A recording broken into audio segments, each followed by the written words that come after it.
Al-Quran sebagai sumber dan dalil hukum. Pengertian dari Al-Quran sebagai sumber hukum, yaitu Al-Quran memberikan petunjuk tentang apa yang diperbolehkan dan tidak diperbolehkan dalam Islam. Misalnya, Al-Quran melarang perbuatan seperti mencuri, berbohong, dan minum minuman keras. Sebaliknya, Al-Quran juga mendorong umat Islam untuk berbuat baik, beribadah kepada Allah, dan berlaku adil terhadap sesama. Sebagai dalil hukum, Al-Quran digunakan sebagai landasan untuk menetapkan keputusan dan dalam berbagai masalah hukum. Misalnya, jika terdapat perselisihan antara dua pihak, hukum yang tertulis dalam Al-Quran dapat dijadikan acuan untuk menyelesaikan masalah tersebut. Dengan demikian, Al-Quran memiliki peran yang sangat penting dalam kehidupan umat Islam sebagai sumber dan dalil hukum yang memberikan pedoman dan petunjuk dalam kehidupan sehari-hari dengan ajaran agama Islam. Autentisitas Al-Quran. Autentisitas Al-Quran adalah tentang seberapa jelas dan pastinya keaslian Al-Quran sebagai kitab suci umat Islam. Kita ingin memastikan bahwa Al-Quran yang kita baca dan ikuti hari ini adalah sama dengan yang diturunkan oleh Allah kepada Nabi Muhammad SAW. Untuk mengetahui autentisitas Al-Quran, kita bisa melihat berbagai bukti dan fakta yang menunjukkan keabsahan dan keautentikan Al-Quran. Salah satu cara untuk mengetahui autentisitas Al-Quran adalah dengan mempelajari sejarah penulisan dan penyampaian Al-Quran. Misalnya, kita bisa belajar tentang proses pengumpulan ayat-ayat Al-Quran saat masa kehidupan Nabi Muhammad SAW dan bagaimana Al-Quran disusun dalam bentuk kitab setelah wafatnya Nabi. Kita juga bisa melihat kesesuaian Al-Quran dengan ilmu pengetahuan modern. Misalnya, banyak ilmu pengetahuan yang ditemukan belakangan ini ternyata telah disebutkan dalam Al-Quran berabad-abad yang lalu. Jadi, ini menunjukkan bahwa Al-Quran bukanlah buatan manusia biasa, melainkan wahyu dari Allah Subhanahu wa Ta'ala. Fungsi dan tujuan Al-Quran. Al-Quran adalah kitab suci umat Islam yang dianggap sebagai pedoman hidup dan sumber ajaran agama, di mana Al-Quran diturunkan oleh Allah kepada Nabi Muhammad melalui perantara malaikat Jibril. Fungsi utama dari Al-Quran adalah sebagai petunjuk bagi umat manusia dalam menjalani kehidupan mereka sesuai dengan ajaran Islam. Tujuan diturunkannya Al-Quran adalah untuk memberikan petunjuk, hikmah, dan pedoman bagi umat manusia agar dapat hidup sesuai dengan kehendak Allah dan mencapai kebahagiaan di dunia dan juga di akhirat. Mukjizat Al-Quran. Untuk memahami mukjizat Al-Quran, kita perlu melihat beberapa hal yang membuatnya istimewa.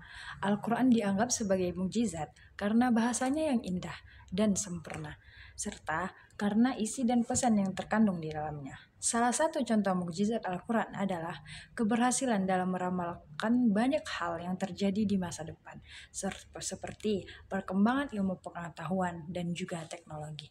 Selain itu juga, Al-Quran juga mengandung banyak petunjuk dan ajaran yang relevan untuk kehidupan manusia, baik pada masa lalu maupun masa sekarang.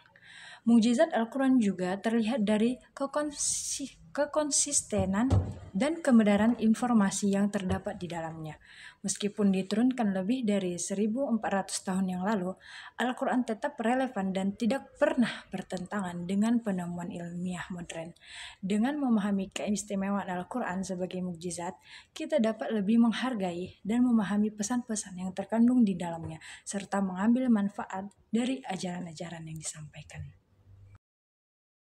Dalam menetapkan hukum, Al-Quran merujuk pada kitab suci umat Islam yang dianggap sebagai pedoman hidup dan sumber hukum Islam. Jadi ketika kita menetapkan hukum, itu berarti menggunakan Al-Quran sebagai dasar untuk menentukan aturan atau keputusan hukum. Contoh sederhananya adalah ketika seseorang menghadapi situasi di mana mereka tidak yakin apakah suatu tindakan diperbolehkan atau tidak dalam agama Islam. Kemudian dapat merujuk pada Al-Quran untuk mencari petunjuk aturan yang relevan dalam menyelesaikan masalah tersebut. Jadi intinya dari kalimat tersebut adalah bahwa Al-Quran digunakan sebagai panduan untuk menetapkan hukum atau aturan dalam kehidupan sehari-hari umat Islam. Terhadap hukum, di dalam Al-Quran terdapat berbagai hukum dan aturan yang harus diikuti. oleh umat Islam. Penjelasan Al-Quran terhadap hukum adalah cara bagaimana Al-Quran menjelaskan tentang apa yang diizinkan atau tidak diizinkan dalam kehidupan sehari-hari. Sebagai contoh, Al-Quran menjelaskan bahwa memakan daging babi tidak diperbolehkan dalam Islam. Hal ini karena babi dianggap haram dan tidak baik untuk dikonsumsi. Dalam Al-Quran juga dijelaskan tentang larangan mencuri, berbohong, dan melakukan kejahatan lainnya. Dengan memahami penjelasan Al-Quran terhadap hukum umat Islam, dapat menjalani kehidupan mereka sesuai dengan ajaran agama Islam dan mendapatkan keberkahan dalam hidup mereka. Al-Quran memberikan pedoman yang jelas dan tegas terhadap apa yang sebaiknya dilakukan dan tidak dilakukan dalam kehidupan sehari-hari. Terkandung dalam Al-Quran. Al-Quran adalah kitab suci bagi umat Islam yang berisi ajaran dan petunjuk hidup. Di dalam Al-Quran terhadap hukum-hukum yang harus diikuti oleh umat Islam.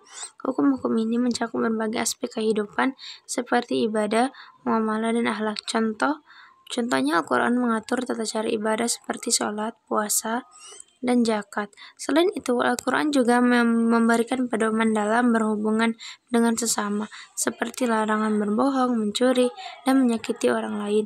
Hukum-hukum dalam Al-Quran bersifat universal dan berlaku untuk semua umat Islam, tidak terbatas pada waktu dan tempat tertentu. Al-Quran juga memberikan penjelasan dan contoh-contoh konkret agar umat Islam dapat memahami dan mengaplikasikan hukum-hukum tersebut dalam kehidupan sehari-hari. Dengan mengikuti hukum-hukum yang terkandung dalam Al-Quran, umat Islam diharapkan dapat hidup sesuai dengan ajaran agama dan mendapatkan kebahagiaan di dunia dan di akhirat. Sumber hukum fikih Al-Quran adalah kitab suci agama Islam yang dianggap sebagai pedoman hidup umat Muslim. Al-Quran juga dijadikan sebagai sumber hukum fikih yang merupakan aturan-aturan dalam agama Islam. Dalam konteks ini, Al-Quran digunakan sebagai pedoman untuk menentukan apa yang diperbolehkan dan apa yang tidak diperbolehkan dalam kehidupan sehari-hari umat Muslim. Misalnya, Al-Quran mengatur tentang larangan memakan babi dan minum minuman keras, sehingga umat Muslim mengikuti aturan ini sebagai bagian dari hukum fikih. Dengan demikian, Al-Quran memiliki peran penting dalam menentukan aturan-aturan dalam agama Islam dan dijadikan sebagai sumber utama dalam hukum fikih. Al-Quran dianggap sebagai wahyu Allah yang harus diikuti oleh umat Muslim dalam menjalani kehidupan mereka.